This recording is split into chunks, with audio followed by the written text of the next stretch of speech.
नमस्कार साथियों। आचार्य भिक्षु के बिजनेस सूत्र पार्ट 2 वीडियो में मैं पिछले वीडियो के जो सूत्र चर्चा में आए थे उनसे आगे की चर्चा मैं करूंगा। पिछले वीडियो में आपने सुना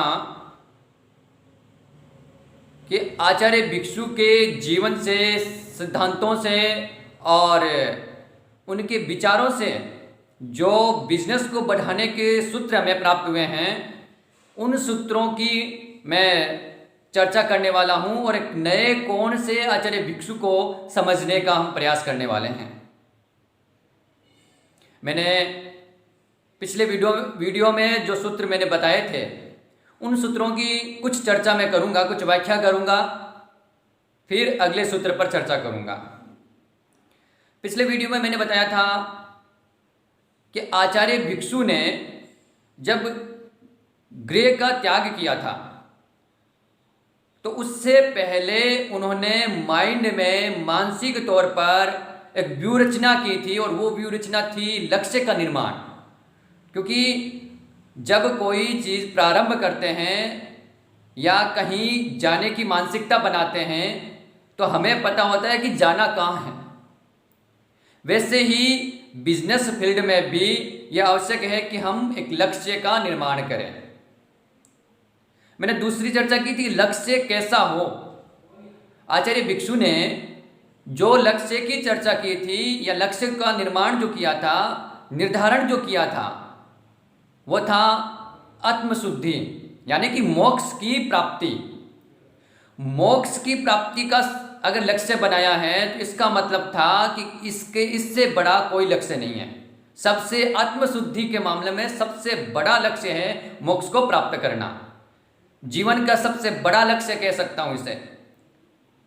तो अगर बिजनेस फील्ड में हम ये देखें, अगर प्रारंभ कर रहे हैं हम बिजनेस को, तो सबसे महत्वपूर्ण चीज है कि हमारा लक्ष्य इतना बड़ा होना चाहिए कि जिसे प्राप्त करने के बाद हमें ये नहीं सोचना पड़े कि काश मैं और बड़ा लक्ष्य बना लेता। क्योंकि मैंने इस तरह की कहानियाँ सुनी हैं, इस तरह की जीवनियों को अध्ययन किया है, जो आज बड़े बड़े बिजनेसमैन हैं। बिल गेट्स है, जिसके एक स्टोरी आती है, उससे किसी ने पूछा कि जो आप अब पहुंचे हुए हैं तो क्या बचपन में ऐसा सोचा था? तब बिल गेट्स ने कहा, हाँ, मैंने लक्ष्य बनाया था। जो मैंने बचपन में लक्ष्य बनाया था, जो सोचा था, वो मुझे आज प्राप्त हो गया है। लेकिन आज मैं सोचता हूं कि काश मैं उस समय इससे बड़ा सोच लेता। तो इसलिए एक उदाहरण है ये कि लक्ष्य इतना बड़ा हो कि उससे आगे कुछ नहीं हो। तीसरी चीज मैंने चर्चा की थी कि लक्ष्य का निर्धारण हो, लक्ष्य बड़ा हो, लेकिन बड़ा लक्ष्य शुद्ध हो, यानी कि लक्ष्य ऐसा हो जिसको प्राप्त करते हुए हमें अंदर से फीलिंग, गौरव की अनुभूति होती हो। क्योंकि लक्ष्य ऐसे भी हो सकते हैं प्रसिद्धि के या कहीं और के, जो गलत रास्ते पर ले जाने वाले हों या गलत तरीके से धन का अर्जन करने वाले हों, तब भी वो लक्ष्य सही नहीं हो सकते। इसलिए शुद्ध लक्ष्य आवश्यक है। अब मैं चर्चा करूंगा अगले पॉइंट की कि हमने लक्ष्य बना लिया, लक्ष्य भी इतना बड़ा बना लिया और वो शुद्ध भी है। हमें पता है कि हम जिस बिजनेस में पढ़ रहे हैं उसमें सर्वोच्च स्थान पर पहुंचना है, और वो शुद्ध इसलिए है क्योंकि किसी को मिटा करके नहीं, बल्कि अपना ही वजूद वहाँ पर मौजूद रखना है, बनाना है, वजूद बना करके चलना है। तो इसलिए वो लक्ष्य शुद्ध है। लेकिन उस लक्ष्य, शुद्ध लक्ष्य को प्राप्त करने के लिए आचार्य भिक्षु ने क्या कहा? शुद्ध लक्ष्य के साथ में शुद्ध साधन आवश्यक है। उन्होंने ये अध्यात्म फील्ड में बात कही है, पर इसी चीज को हम बिजनेस में ले जाएं तो मैं कहना चाहूँगा कि बिजनेस में अगर आप शुद्ध लक्ष्य को प्राप्त करने के लिए या आपके मन में जो है कि सर्वोच्च स्थान को प्राप्त करना है, बिजनेस को इतना बढ़ाना है, तो उसके लिए आवश्यक है कि उस लक्ष्य तक पहुंचने वाला जो मार्ग है वो भी शुद्ध हो। मैंने देखा है ऐसे लोग हैं जो बिजनेस में कहते हैं कि झूठ बोले बगैर काम नहीं चलता। ऐसे लोग हैं जो कहते हैं कि थोड़ा बहुत ठगना पड़ता है, लेकिन मुझे लगता है कि कोई आवश्यकता नहीं है। मेरी लाइफ में भी ऐसे प्रसंग आए हैं जहां पर मुझे बोला गया है कि या झूठ बोलना होगा, तो अंदर में मुझे कभी ये स्वीकार्य नहीं था, इसीलिए मैंने उस जगह को ही छोड़ दिया। तो इसलिए आचार्य भिक्षु के जीवन से एक सूत्र और हम ले सकते हैं कि शुद्ध लक्ष्य को प्राप्त करने के लिए साधन शुद्धि नहीं है और उसमें हमें कहीं कॉम्प्रोमाइज करना पड़ता है।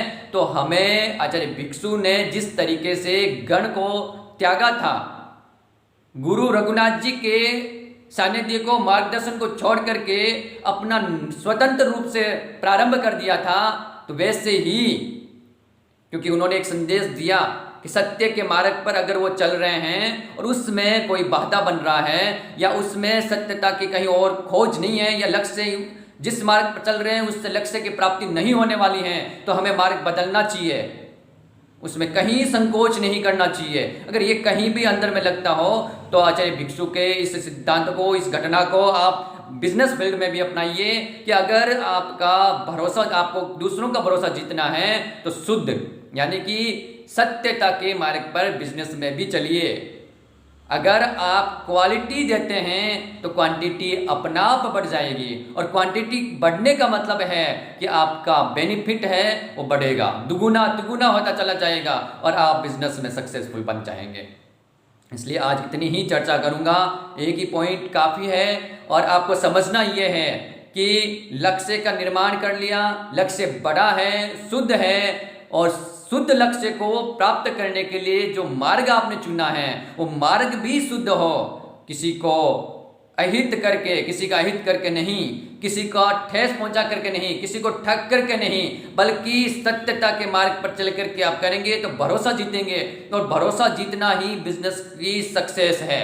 पहली जो सक्सेस सीढ़ी है वो भरोसा है। अगर आप भरोसा जीत जाते हैं तो आपको कोई भी रोक नहीं सकता आपके लक्ष्य तक पहुंचने से। तो इसलिए आप शुद्धता के मार्ग को अपना करके शुद्ध लक्ष्य की तरफ बढ़ने का प्रयास करेंगे तो आचार्य भिक्षु के यह सिद्धांत जो है वो आपको बिजनेस में सक्सेसफुल बनाएगा। और मैं ये उम्मीद करता हूँ कि आपको ये सिद्धांत बिजनेस के फील्ड में भी ग्रहण करने योग्य लग रहा है और आप इसको स्वीकार करेंगे और इसको जीवन में उतार करके आगे बढ़ने का संकल्प ग्रहण करेंगे, इसी भावना के साथ में।